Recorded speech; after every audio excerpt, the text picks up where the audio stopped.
Welcome to the Alcohol Tipping Point podcast. I'm your host, Deb Maisner. I'm a registered nurse, health coach, and alcohol-free badass. I have found that there's more than one way to address drinking. If you've ever asked yourself if drinking is taking more than it's giving, or if you've found that you're drinking more than usual, you may have reached your own alcohol tipping point. The Alcohol Tipping Point is a podcast for you to find tips, tools, and thoughts to change your drinking. Whether you're ready to quit forever or a week, this is the place for you. You are not stuck and you can change. Let's get started.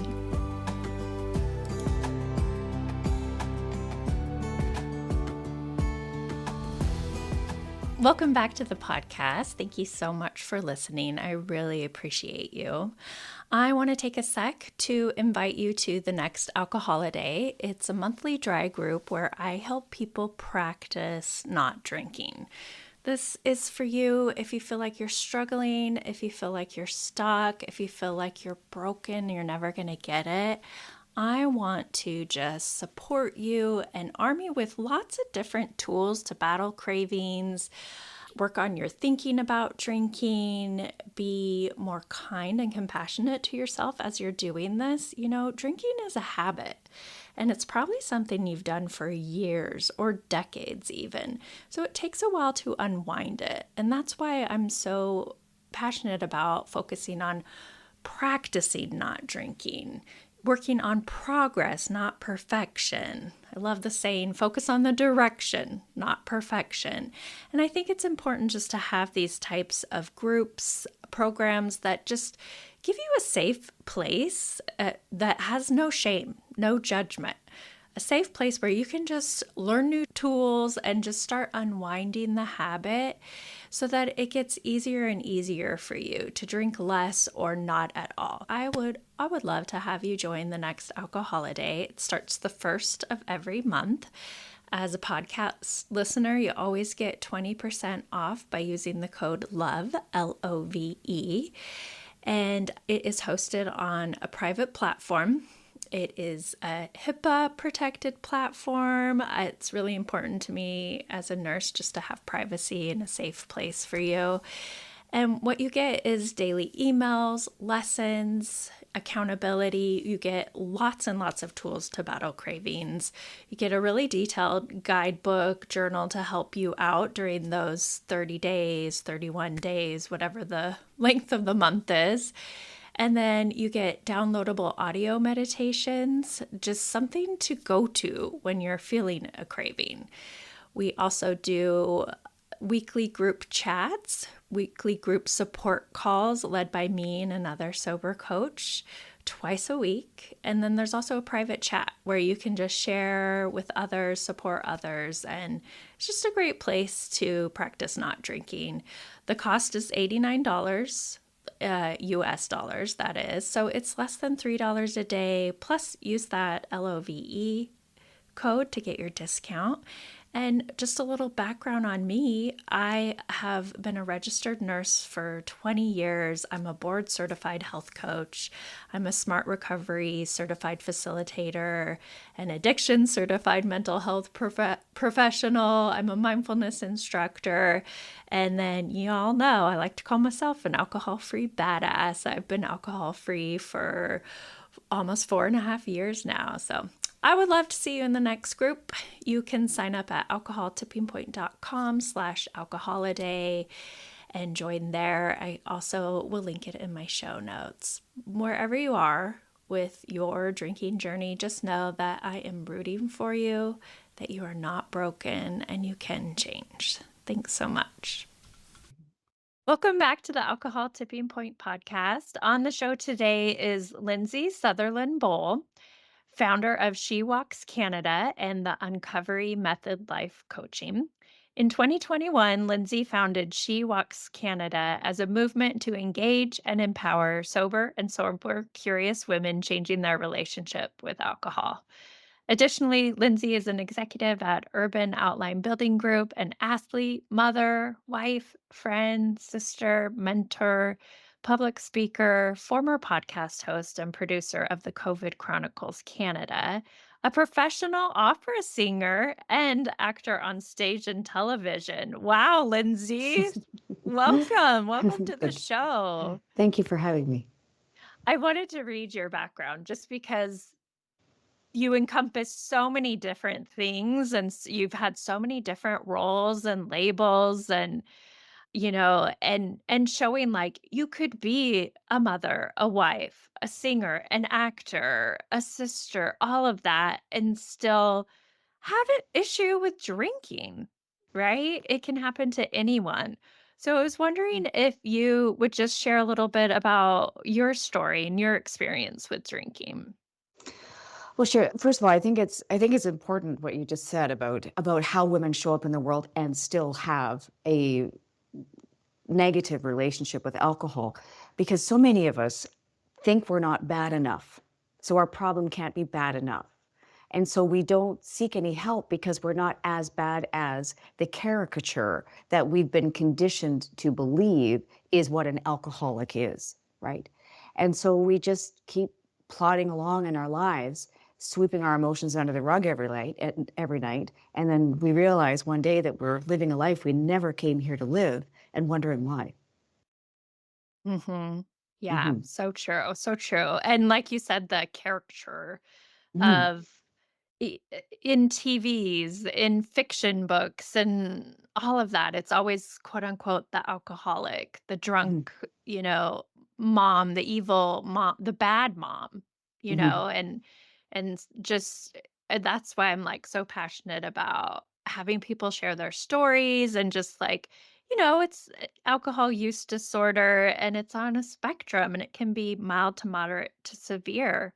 Or a lot of women and men are just giving up drinking because they recognize like, "Oh, this actually is shit for my health." So, maybe I shouldn't be drinking this toxic substance. Right. And even, and I'm so glad that it's classified as a disorder, because it really does reflect the spectrum of the severity of the issue, as you just mentioned. But it also reflects the spectrum of supports that are required to deal with this health issue, because not everybody who's like at a stage 1 mild is going to require the intervention of somebody who's at a severe. And not only that, everybody's situation is completely unique. So for me, for example, I mean, and it depends who you ask, because for some of the medical community, there's 11 markers for alcohol use disorder, but then I've also read that there's 17 markers. So it really just depends, who you're asking. But let's just go with 11 for a second. And with the 11 markers, I hit 7 of them. So I would have been considered severe, but at the time, I was the vice president of Urban Outline, a mother, a wife. I was taking my 100-year-old grandmother to church every Sunday. I was active in the community, and I had just returned from working overseas in an 18-month contract.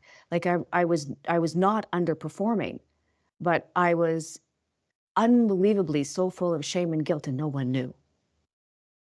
Not even my husband. Yeah, yeah, I think that's really common, and I Yeah. think we keep it that way too. We really hide it. Well, we Well do, and there not too long ago, there it seemed as though everything I saw on social media was how to spot an alcoholic. And I'm like, "You've gotta be kidding. Clearly, you're not talking about women." Like, especially when we're talking about women, it is a far more nuanced conversation than just talking about alcoholism, for example. Like, the reason why it is so hard, in my opinion, and of course, I'm not a nurse like you are, but I am paying attention. And to me, it seems as though it is so hard to treat and diagnose because it is hidden in nature. There's no way that a woman is going to show up who's, overperforming in every single other area of her life, raise her hand and say, "But I'm morally flawed." Like, that's not going to happen. and I think just taking the morality out of it, I think that's where I'm really passionate about just being from the healthcare world. Like, this isn't a morality discussion. This can be a health and wellness discussion. But to your point, like even when I did do my little mini cries for help or mention to someone like, "Hey, I think I have a problem," they would be like, "You're fine. You're fine. Like, you have your job, you're taking care of your kids, you're still married, you haven't had any DUIs," checking all the boxes. Like, what kind of a benchmark is that, right? Because I've had this conversation many times. All the things that we say to ourselves to justify how not bad our drinking is. Like my drinking can't be that bad because I haven't got a DUI. Honest to God, I said that to myself more times than I care to admit. And now that, I'm thriving in the alcohol-free living space, it's I'm no longer embarrassed by saying that because I dealt with it and I'm doing something about it. I'm proactive about it and helping other women do the same thing. But there's so many women that had so many negotiating factors. Well, I can't be that bad yet. So it hasn't happened. So, I'm good to go. But why are we waiting to hit that benchmark? Why are we waiting to hit rock bottom? Rock enough will do. Rock enough. Ooh, I like Yes. that. Yeah. Yes. Well, when did you realize that drinking was causing problems in your life? Long before I did anything about it. Like so Mhm. many of us, right? Like, I don't know anybody who, had a drinking problem for a month. Like, we have a drinking problem for a considerable amount of time.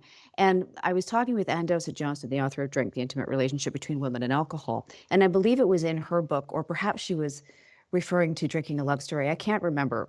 But it was in a discussion with her where she mentioned that the average woman has a toxic relationship with alcohol for about 12 years before they do something about it. And I thought, oh, geez, I fit right smack in the middle of that stat, like, and so I quit drinking January 24th, 2020. That was my first day I didn't drink. And I knew that I had lost the most valuable thing to me at the time in 2013. Mm. Can you tell more about that?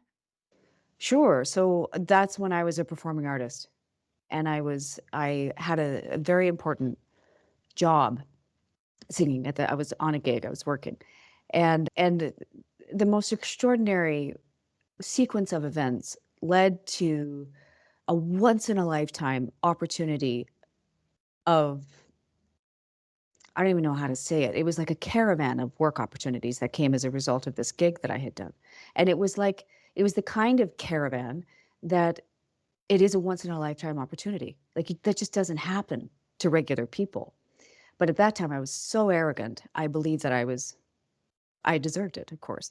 But then I was so obnoxious and so drunk at that after party that I lost every single one of those gigs. Wow. And so I never really sang after that. And even now, you don't sing? No. Oh gosh. And that was 2013, you said? Mhm. Yeah. And then what happened, how did you get to the point where you were like, "Okay, I'm ready to be done with alcohol?"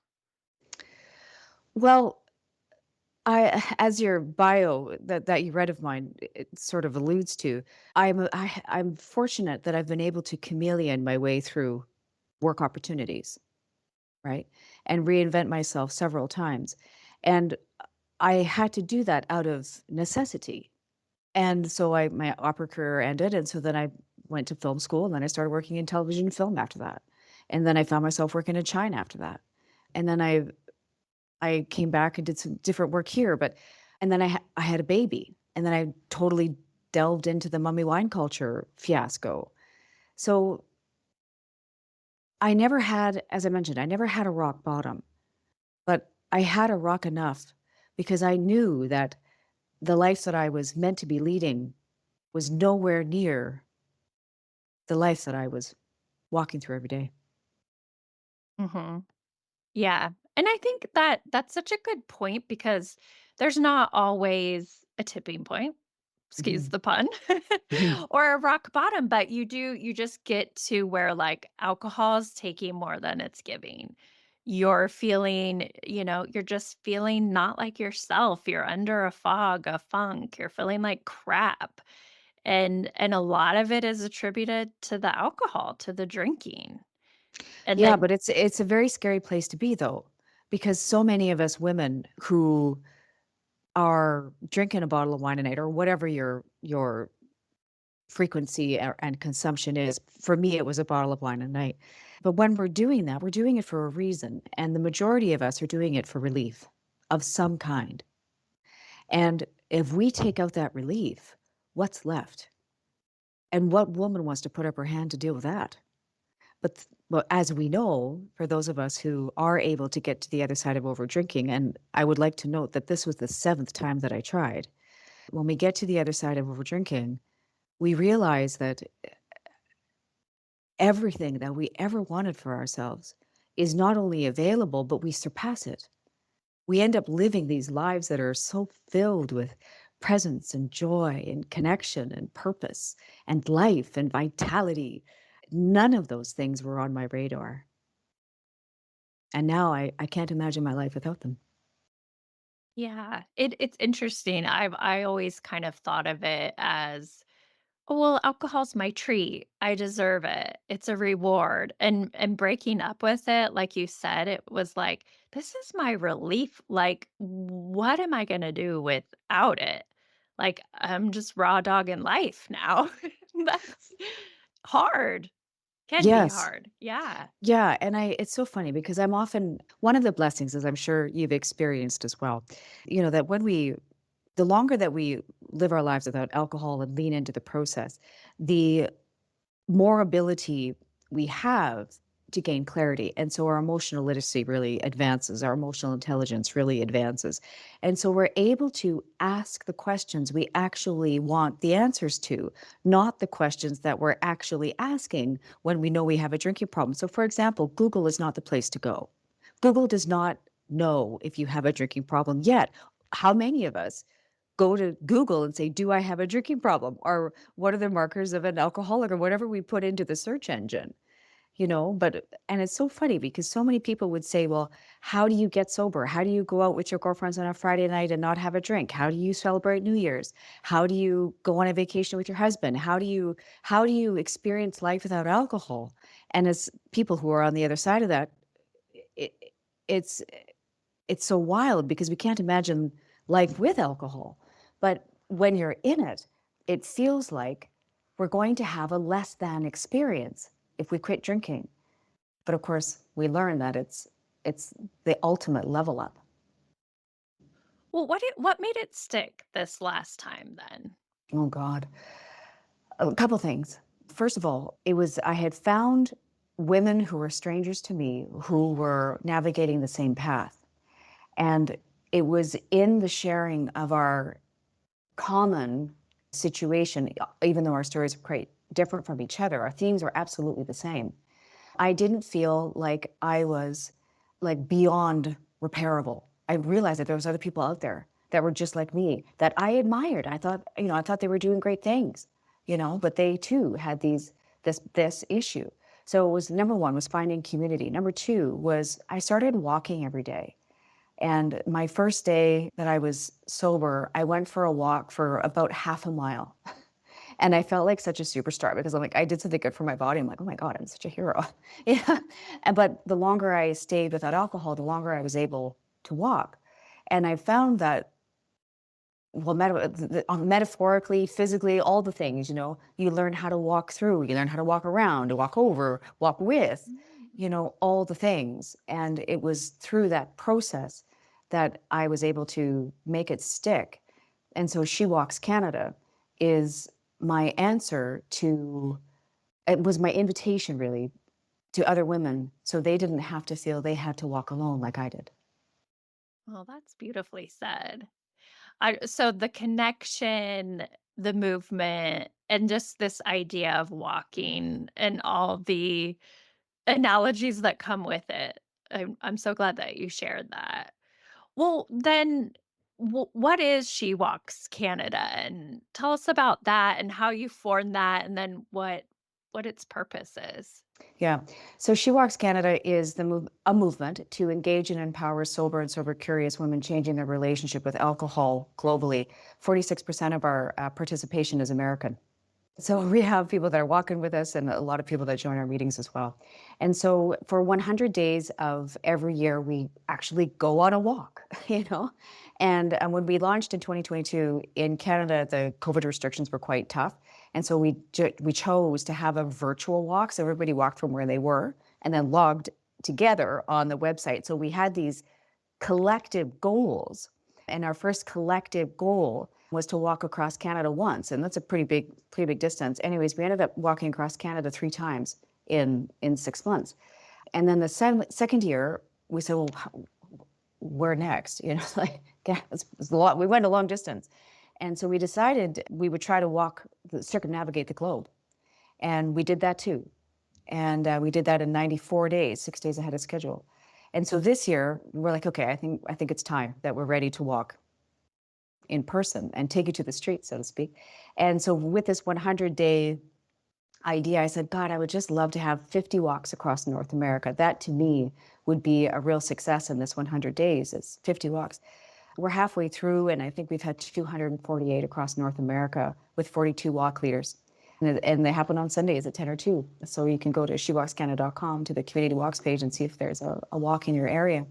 So that's what we offer for the walking. But then year round, we have group coaching led by professional certified coaches.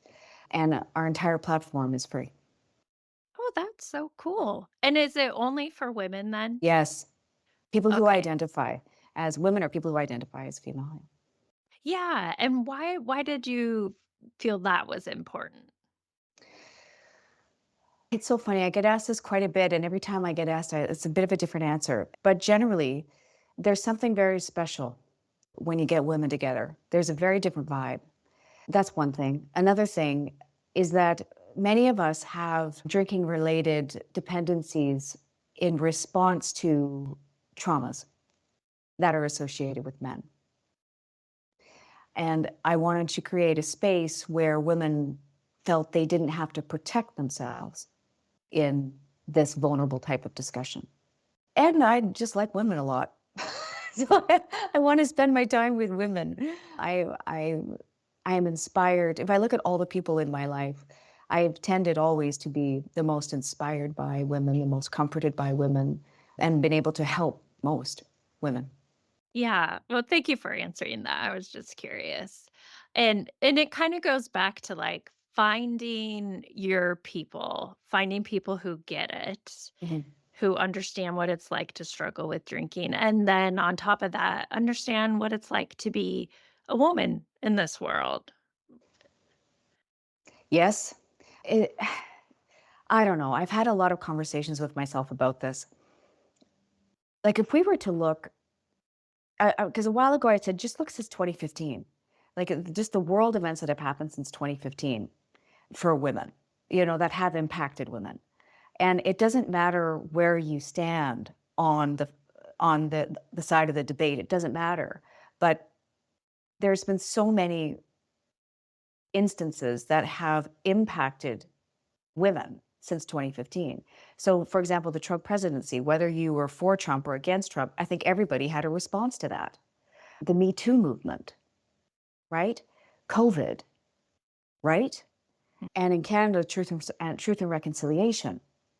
Like, there have been some significant things that have happened since 2015. And even if you go back to the 90s, and Dowsett Justin, again, to speak of her book, she talks about the pinking of the market, and how the alcohol market, and I would probably want to fact check this, but I believe I'm accurate here. She talks about there was a label that recognized that an entire gender was underperforming. This is in the 90s, right?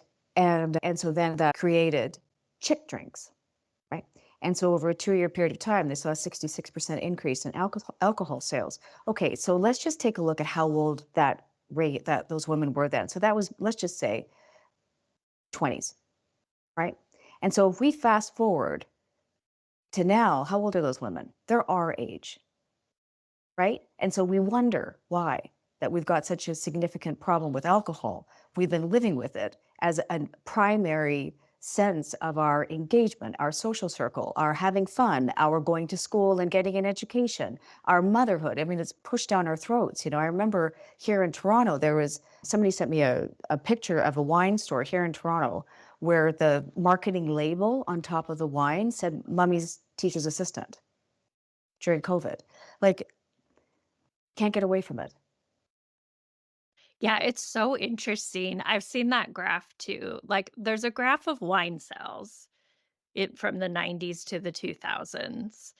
And it's almost like and you can just see it skyrocket when Mm. they started promoting it towards women.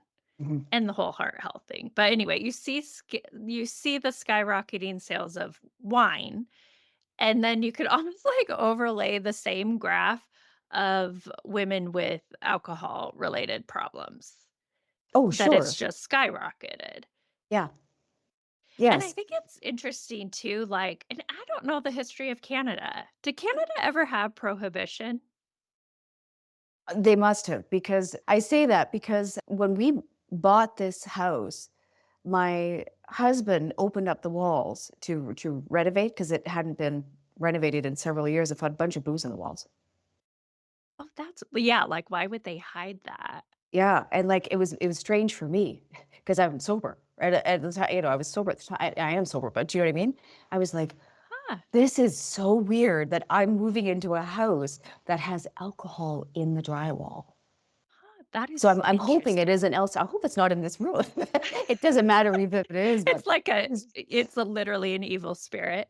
it's an evil Well, spirit that can't come what in. I was gonna say is prohibition, that in America, at least, was driven by women, and women who also corresponded with the drive for women's right to vote, like, all in the 20s. But it's interesting, like, women were driving that, and women were, we were mad. We were mothers against drunk driving. And then we started joining the drinking. And now that it's gotten out of control, is causing problems, you're seeing the women who are now being the driving force behind Sober Curious movement, the changing our conversations about alcohol and how it affects us.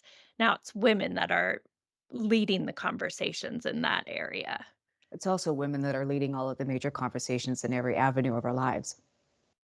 Yeah, we are strong, proud women. And Mhm. even if you're a man and you're listening to this, it's like, of course you have women in your lives, and how can you support them? And, it's just good to hear other perspectives and how other people just live and navigate in the world. Mhm.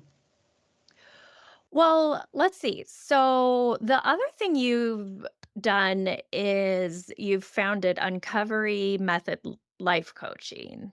And y- Let oh me let yeah, me yeah, okay. So, you're in the process of it. okay, well, something actually a little bit different than that. Oh. So, I have created an app. It's called the Uncovery app, and it's a woman-centric app. It's an empowerment app through the lens of alcohol-free living, and it's only for women. And it will be released later this month. Oh, And well, I'm that's pretty exciting. excited about it. It is very exciting. And the purpose of the app is to engage women about their relationship with alcohol. Like as we've already alluded to today, the women who are a part of this cohort that was announced last year are surpassing men in emergency room visits, hospital stays, and early death related substance use. It's women that are in this category. And so these are smart women. Women do not need another stat that alcohol is not safe. We know that, but we are still drinking a bottle of wine a night. And so my app is not about stats. We don't we and my app is not about this is what happens in the worst case scenario, because as again we've already talked about, we are still functioning at a very high level in so many capacities except the one that is us, right? And so the purpose of the app is to engage women about their relationship with alcohol, which is an unrequited relationship. We have a relationship with it, but it does not have a relationship with us. And so we've got to reconnect to ourselves. So it's the relationship with ourselves. And I talk about sober curiosity, sobriety, and what I believe is the ultimate destination, which is alcohol-free living. So it's complete freedom from booze. Like we don't even think about it. It's like we'd never do it.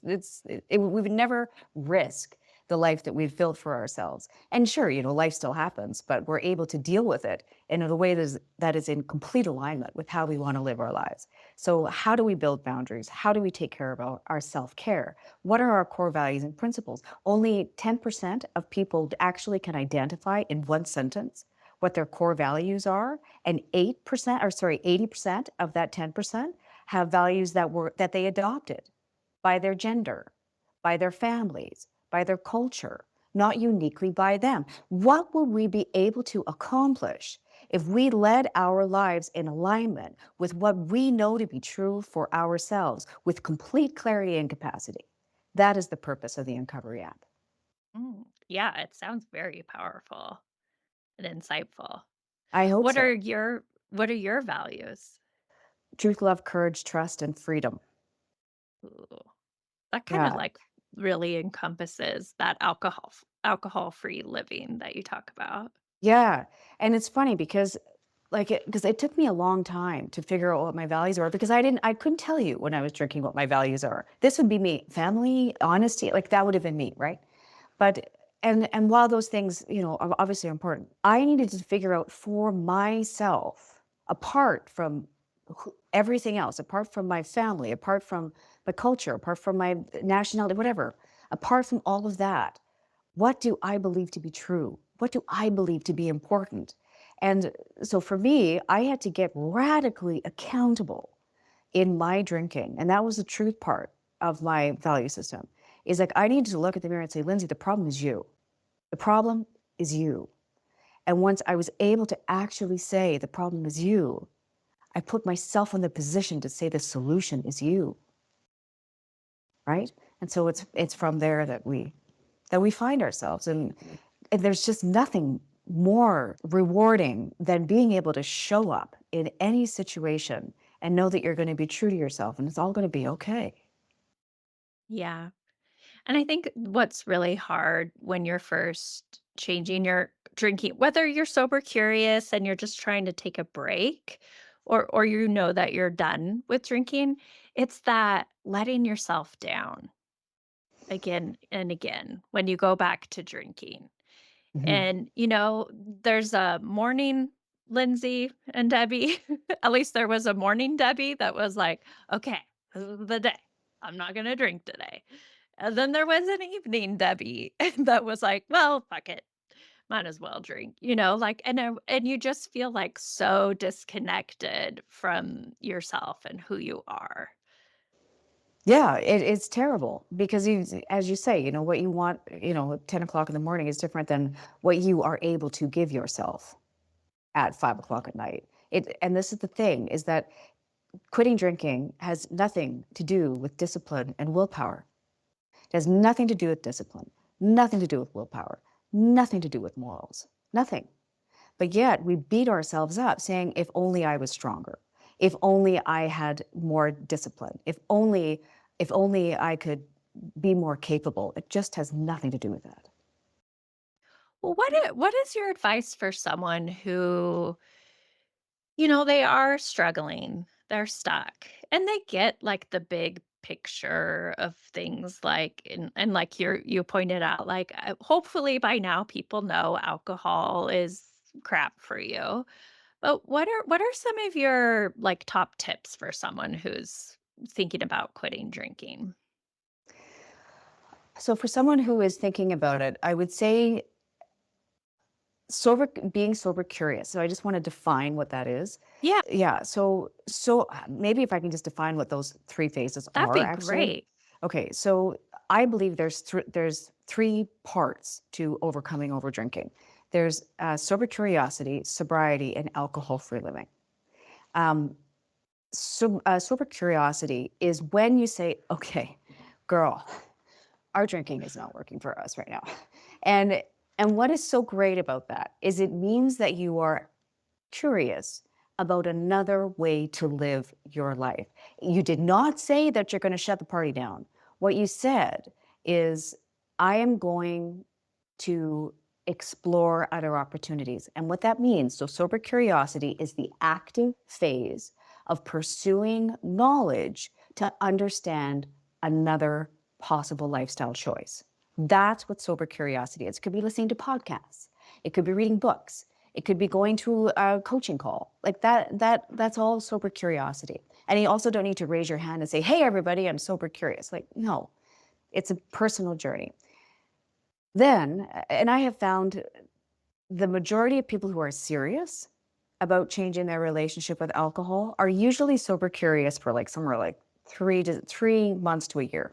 It just depends. Everybody's different. But somebody who's sober curious for 2 years, kiss or get off the pot, right? And so for people who are going into sobriety, that is a multi-year long process of personal development for the purposes of building a life you don't need to numb out from. And so that is things like building boundaries, building a solid self-care situation, building a support team. We begin to welcome in new people into our lives who are reflections of who we're becoming. It's quite a beautiful place to be. And there are some challenging times, there's no doubt about it, because life still happens, whether we drink or not. We're just choosing to live very present. And sometimes that feels amazing, and sometimes that feels hard. So that's what sobriety is all about. Now, some people choose to stay in that phase, and it's a lifestyle. It's a very active pursuit of I'm not drinking today, and that's great. But I don't believe everybody needs or wants to stay there. I believe the ultimate destination is alcohol-free living, and that's when you get to reap the rewards of the life that you've built. Sobriety is building a life that you don't need to numb out from. Alcohol-free living is building a life you don't need to be sober from. It's when you can move forward. You've done it. You've done enough personal development that you have boundaries. You can live in alignment with how you want to experience your life. You're at no risk of drinking, and you've built a life that makes you proud. And sure, there's still going to be some challenging times and all that, but there's no longer the need to choose every day not to drink because it's just not on the radar. So those are the three, what I call the three phases of sober curiosity, or of the sober journey. So to answer your question, what are the 10 tips, or the couple tips? Yeah, that'd be great. I think if you're sober curious, know that that's a great place to be, because you haven't necessarily committed to not drinking yet, but you are saying, hey, you know what? We all know that no amount of alcohol is safe. Okay, I got it. But I just need a bit of space because holy crap, this is going to be a big change for me. So that's a beautiful place to be. So allow yourself the time. You've got to find a community. I think that's the most important thing, is find a community.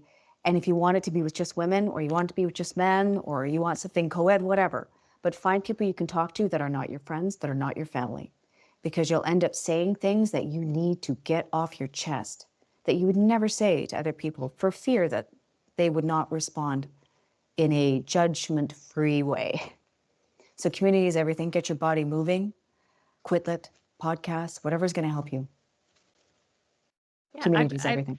thank you for sharing that, and I appreciate the different stages of the journey. And I think a question I get from a lot of people is like, kind of reminds me of your middle journey of sobriety. Like, am I going to have to always go to meetings? Am I going to have to always be talking about sobriety? Am I going to have to always, have this be my thing? Like, I just want to live my life and just be alcohol free. Right. And that's a great question. I'm so glad that you brought that up. And the answer is you do you. For me, I think I stopped going to meetings, I don't know, maybe a year and a bit after I stopped drinking. But then I started She Walks Canada and I was facilitating meetings. So I'm going to meetings all the time, but that's because I'm facilitating them. This is totally different. But I think what's really important is that, and it's really quite a modern approach to learning to overcome overdrinking, is that I believe in evolution. We evolve. Everything that grows changes. We all know that.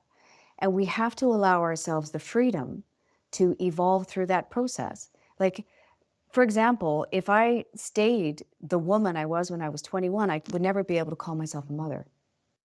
And that was one of the greatest things that ever happened to me, And so if I didn't become a mother, I hope that one day I might be a grandmother, but if I never became a mother, I evolved into that, I would never give myself the opportunities that come later.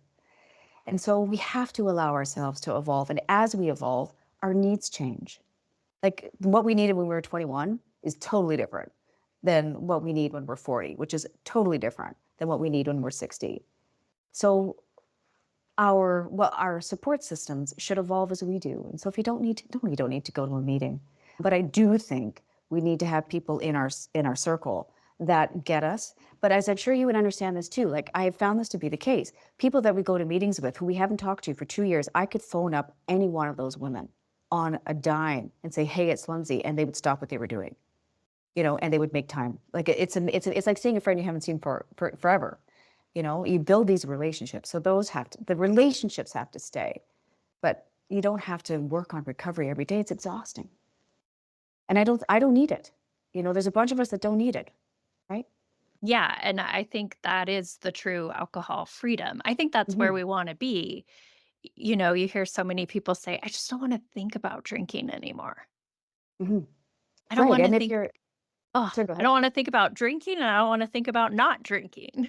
Yeah, All and I of mean, it. I'm right, and like I have this conversation too. Like for the Uncovery app, the content is geared around overcoming over drinking for sure, and the majority of the content is around the sober curiosity and sobriety phases. Because I recognize that women who get to the alcohol-free living phase do not need nearly the kind of support that we're talking about, for example, right now. And so, the 5, 10 year game plan of the Uncovery app is that it encompasses all of women's wellness and empowerment. Because my goal in the work that I do right now with sobriety is that I am completely redundant and have to close up shop. That's my goal. Is that we don't need to be having these conversations. Like I hope that my daughter, when she's my age, will be sitting around saying, can you believe that Debbie and Lindsay, they had to sit around and have these conversations about drinking and how that was totally against the grain and they needed like support system, they needed podcasts, they needed books, they needed a whole genre of literature to be able to get past this shameful thing that is totally terrible for your health that nobody does anymore. Do you see it becoming like smoking? Yes, 100%. And Canada was one of the countries that changed their guidelines for their recommendations about alcohol. Yes, I remember it like it was yesterday. So I do a lot of national press, right? And a lot of press, a lot of podcasts, all this kind of stuff. So when those guidelines came out, maybe 5 minutes after it hit the news waves, I got together with my executive team. I'm like, okay, guys, you got a problem. There's going to be one of three responses here from our community. There's going to be, oh, okay, you know what? Maybe these are the super curious people. Okay, message received. I hear you. Time to stop. And then off they go. And then there's going to be the people that are in alcohol freely and saying, see, gotcha. Great. I'm glad I'm here already. But then there's those people that just know they have a problem and they're like, I'm screwed.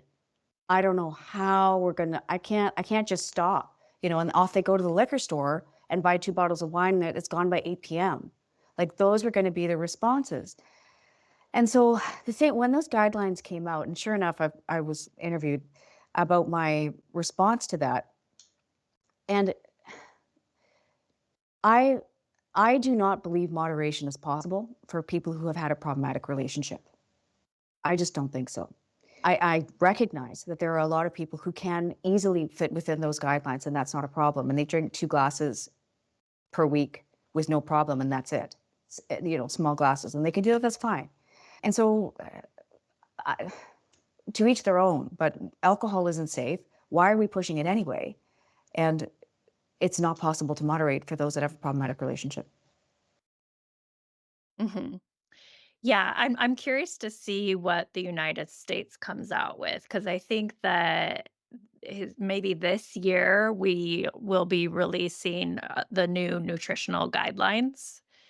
And I'm curious to see where alcohol is going to fall in those now. Well, I mean, like, it's not just Canada that's saying no amount of alcohol is Yeah, safe, right? So, and I was absolutely. actually, it's funny because usually, whatever happens in the United States happens in Canada 3 months later, right? Like it's kind of a running joke, right?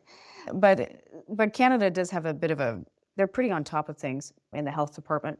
So I wasn't surprised that they came out with that. I'm so glad they did, but they hadn't released any studies about that in 11 years. So Mhm. I'm grateful that they are talking about it, and I'm grateful that the narrative is so loud and clear that no amount of alcohol is safe. There are zero health benefits. Yeah, I agree. As your resident nurse, I agree. One thing when you were talking about just being in that sobriety phase that I notice a lot of people have, especially in the newish, when you're actually not drinking, you're in that active phase of practicing being alcohol free. A lot of people have fear and anxiety about the future. And what is your advice for that? They're afraid like they're going to go back to drinking. They're afraid, they're anxious about it. They're anxious about future events. They're future tripping, all of that. What is your take on that? Well, a couple of things. You don't manifest what you want. You manifest what you are. And it's a mindset. And for me, 24 hours after not having a drink, I remember I woke up 6 a.m., my eyes bing, and I said, I'm a non-alcoholic. Like, wait, who says that to themselves when they wake up first thing in the morning? But that's what I said. And it became like a mindset. And so for one thing, I could not think 2 days in front of me about not drinking. I couldn't think. I couldn't. I just needed to focus on what was right in front of me. And so just focus on what's right in front of you. Deal with whatever's coming up when it happens. Number one, don't think about that. But it's so funny how many people get to about 10 months, 11 months, and they're like, I'm never drinking again, because we really have seen so many benefits. We just wouldn't risk it. So just lean in. And I would say that it sounds like a long time right now, but in retrospect, it's really not. For so many people, the magic really starts to happen at 6 months, where the dust settles. And then it's like everything just starts to open up. So if we can just get to 6 months, magical things really do start to happen for so many of us. Yeah. Well, what do you think you want to share with people that you haven't shared yet during our conversation? I never thought that I would be able to leave alcohol behind. I really didn't. I thought it was going to be my future because I couldn't, because I tried so many times before and I failed every time before. But it's not about failure. It's about getting back up. And I never thought in a million years that I would be able to live a better life than what I thought I lost. You know what I mean? I thought I lost everything when I lost my career. And then I realized that everything I ever wanted for myself was in the steps that were before me. Wow. Yeah. I kind of felt that way too. Like I felt the same, that I was never going to get this thing. That I was just Mhm, going to be stuck in this loop of drinking. mhm, And I couldn't imagine my future without alcohol.